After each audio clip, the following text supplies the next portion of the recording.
मनाया गया पूर्व मुख्यमंत्री कर्पूरी ठाकुर जी की 99वीं जयंती। कर्पूरी ठाकुर एक ऐसे मुख्यमंत्री जिन्होंने कभी सुरक्षा गार्ड का सहारा नहीं लिया। राम रेणु चंदन। वाराणसी में भारत के करोड़ों शोषितों के हक के लिए लाखों निरीह नंगे बच्चों की कमीज और स्लेट के लिए आंखों में यंत्रणा का जंगल समेटे भटकती आदिवासियों महिलाओं की अस्मिता की रक्षा के लिए और बेसहारा किसानों की जमीन के लिए, फूस के मकानों पर उम्मीद की छप्पर के लिए, हाफती सांसों वाले लोगों की जीत के लिए लोहिया और अंबेडकर के सफेद हो चुके सपनों को सतरंगा रंग देने वाले संघर्ष का नाम कर्पूरी ठाकुर है। यह उद्यान कर्पूरी ठाकुर की 99वीं जयंती पर आयोजित कचहरी प्रांगण वाराणसी में स्थित कर्पूरी प्रतिमा के समीप धूमधाम से मनाई जा रही जयंती के अवसर पर मुख्य अतिथि सरदार सेना के प्रमुख डॉक्टर आर.एस. पटेल ने व्यक्त की। उन्होंने कहा कि महान कर्मयोगी राजनीतिक शिक्षक जन नायक कर्पूरी ठाकुर जी के संघर्षों, विचारों, आदर्शों और समाज के कमजोर वर्गों के उत्थान के प्रति उनके योगदान को हम हर वर्ष उनकी जयंती के रूप में याद करते हैं और उनसे प्रेरणा लेते हैं। सही मायने में जननायक जी से प्रेरणा लेने वाले एक सच्चे सामाजिक राजनीतिक कार्यकर्ता के अंदर असीमित धीरज, त्याग और स्वाभिमान होना चाहिए। ऐसे जुझारू कार्यकर्ता किसी भी प्रतिपूर्ण परिस्थिति में रुकने, थकने और झुकने का नाम नहीं लेते। कर्पूरी जी एक ऐसे महान नेता थे जिन्होंने शैक्षिक डिग्री देखकर उसके मुताबिक लोगों को खुले मन से लाखों सरकारी नौकरियां प्रदान की। विशिष्ट अतिथि श्री बालकृष्ण पटेल, पूर्व अध्यक्ष प्रधान संघनीय, ने कहा कि वेदाग छवि की कर्पूरी ठाकुर जी आजादी से 2 बार और आजादी मिलने के कई बार वो जेल गए। वास्तविकता में कर्पूरी ठाकुर समाजवादी राजनीति के बड़े नेता रहे हैं। आज उनके नाम पर माल्यार्पण करने वालों की शादी और ईमानदारी से भरे रास्ते पर चलने का साहस नहीं कर पा रहे हैं। इसलिए कर्पूरी ठाकुर जैसे महान नेता को याद किया जाना जरूरी है। मौलिक अधिकार पार्टी के प्रदेश उपाध्यक्ष एवं पूर्व विधानसभा प्रत्याशी रोहनिया संगीता विश्वकर्मा ने कहा कि कर्पूरी ठाकुर की सादगी मिसाल थी। इसके उदाहरण इस घटना से मिलता है जब वे भारत के प्रतिनिधि मंडल में शामिल होकर यूगोस्लोवाकिया गए थे और वहां उपस्थित यूगोस्लोवाकिया के राष्ट्रपति मार्शल टीटो से बातचीत के दौरान जब वह ने जाना कि यह सीधे साधे साधारण से दिखने वाले व्यक्ति भारत के बिहार प्रांत के मुख्यमंत्री कर्पूरी ठाकुर जी हैं, तो उनकी शादी को देखकर टीटो साहब एकदम अवाक रह गए और उन्होंने कर्पूरी ठाकुर को एक कोट भेंट करके सम्मानित किया। सैलून एसोसिएशन के प्रदेश अध्यक्ष श्री विजय प्रताप सविता ने कहा कि जननायक जी के विचारों से हम अपनी लड़ाई जीत सकते हैं। आज प्रदेश सरकार एक न्यायालय दोनों ही पिछड़ों के आरक्षण को खत्म करने पर तुली हुई है। हम अपने आरक्षण एवं संविधान के प्रति सजग रहने की हमको जरूरत है और इन दोनों को ये भी बताना जरूरी है कि सन 2024 में जननायक कर्पूरी ठाकुर की 100वीं जयंती है और सन 2024 में ही लोकसभा का चुनाव भी होना है। जननायक कर्पूरी ठाकुर जी की शताब्दी जयंती वर्ष बड़ी धूमधाम से मनाया जाएगा और यह जयंती राजनीतिक में एक नया संदेश और परिणाम लेकर आएगा। मौलिक अधिकार पार्टी के वरिष्ठ नेता संतोष कुमार विश्वकर्मा ने कहा कि कर्पूरी ठाकुर जैसा नेता आज के युग में होना असंभव है। वे हमेशा जनता के लिए और जनता के बारे में सोचते हैं। साथ ही साथ उन्होंने कभी प्रोटोकॉल या सुरक्षा गार्ड का सहारा नहीं लिया और हमेशा आम जनता के लिए सुलभ रहते थे। आम जनता उनसे किसी भी समय कहीं भी मिल लिया करती थी। आज इस राष्ट्र कर्पूरी ठाकुर जी की जयंती मना रहा है और कार्यक्रम की अध्यक्षता कर रहे राजेंद्र प्रसाद शर्मा, राष्ट्रीय प्रवक्ता मौलिक अधिकार पार्टी, ने कहा कि कर्पूरी ठाकुर की क्रांतिकारी बदलाव के पुरोधा बने आधुनिक काल के एक आदर्श शिक्षक, स्वतंत्रता संग्राम के अमर सेनानी, आधुनिक बिहार के राजनीति के चाणक्य, बिहार में असली आजादी दिलाने वाले प्रखर विचारक, सामाजिक न्याय के पुरोधा, गरीबों, पिछड़ों और दलितों के सच्चे नेता, भूखे प्यासे बेआवाज की आवाज, जुल्म अत्याचार का सफाया करने वाले, अपने सपनों की धरती पर उतारना वाले गुदड़ी के लाल जननायक कर्पूरी ठाकुर जैसा नेता होना आज भी दूसरा कोई दिखाई नहीं देता रहा है। लोग उनका नाम लेते हैं लेकिन उनके विचारों को थोड़ा भी पालन नहीं कर पाते, जिस वजह से सामाजिक विषमता दिन प्रतिदिन बढ़ती जा रही है और अमीर लोग और अमीर तथा गरीब लोग दिन प्रतिदिन गरीब ही होते जा रहे हैं। कार्यक्रम संचालन आनंद शर्मा एवं राम रेणु चंदन एडवोकेट ने संयुक्त रूप से किया। कार्यक्रम में भैयालाल शर्मा, संजय विश्वकर्मा, अजय शर्मा, राजेश शर्मा, अनिल शर्मा, आलोक शास्त्री, धर्मेंद्र शर्मा, दीनानाथ शर्मा, वीरेंद्र शर्मा, अमित कुमार शर्मा, मुख्तार अहमद, सलमानी, रिंकू शर्मा, बसंत शर्मा, विमलेश कुमार शर्मा, श्याम शर्मा, सोहनलाल शर्मा, वंश राजबोड़, राजगर शेखर प्रजापति, दीनानाथ शर्मा सहित सैकड़ों की संख्या में लोग उपस्थित थे।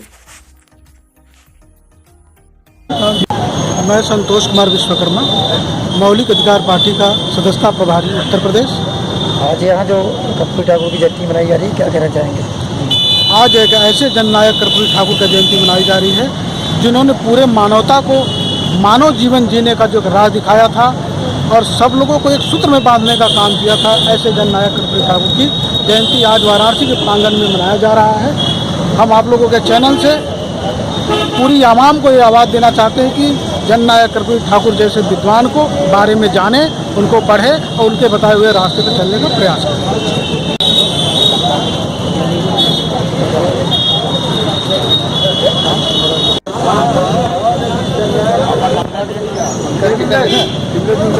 हाँ जी, अब अपना परिचय दीजिए आप।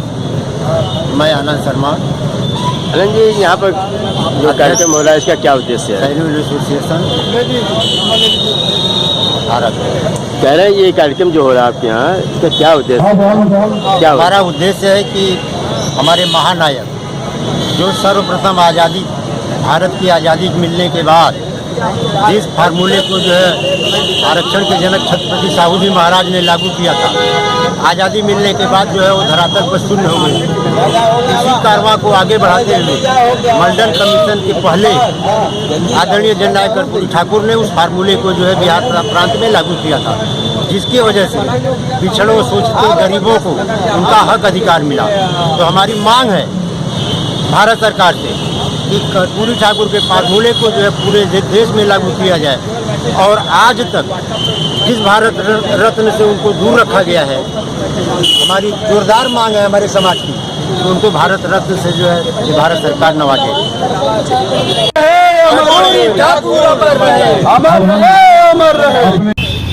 जी, अपना परिचय बताएं। राम रेणु चंदन जननायक कर्पूरी ठाकुर जयंती समारोह समिति का संचालन करते हैं। आज यहाँ किस प्रकार से उनकी जयंती मनाई जा रही है? सर, आज पूरे प्रदेश में नहीं देश में जननायक कर्पूरी ठाकुर की जयंती हर्षोल्लास के साथ मनाई जा रही है।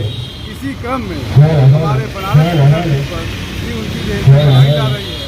हमारे बहुत सारे साथियों ने मिल करके इनकी प्रतिमा का यहाँ पे स्थापित कराया था। उसी जोश और खरोश के साथ आज हम लोग उनकी जयंती मना रहे हैं। उनका जयंती मनाए जाने का यह भी कारण है कि उन्होंने भारतीय राजनीति में पिछड़े वर्ग के उत्थान के लिए जो राजनीति में उन्होंने अपना योगदान दिया, या उन्होंने कर्पूरी फार्मूला जो लागू करके पिछड़ों की स्थिति को सुधारने का काम किया, उसीलिए वो महान माने जाते हैं। और उसके साथ साथ उनका कारवां का अगर वर्णन किया जाए तो उनके कारवां का जो वर्णन है हम लोग कह नहीं पाएंगे, लेकिन उन्होंने भारत देश के राजनीति में, स्वतंत्रता संग्राम लड़ाई में बिहार प्रांत के 2 बार मुख्यमंत्री रहे और उनकी ईमानदार छवि और बेबाक व्यक्तित्व से सभी वाकिफ है।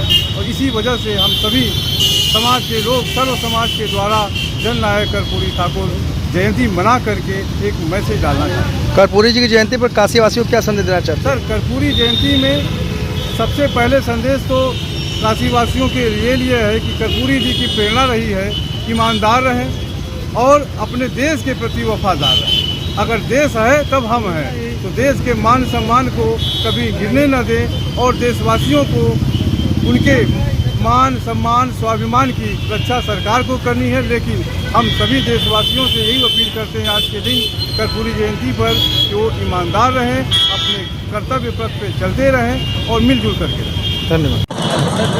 मेरा नाम बालकृष्ण पटेल, मैं प्रधान संघ का जिला अध्यक्ष भी रहा। आज यहाँ जननायक कर्पूरी ठाकुर जयंती मनाई जा रही है, क्या कहना चाहेंगे इसको लेकर? भारत के भाग्य विधाता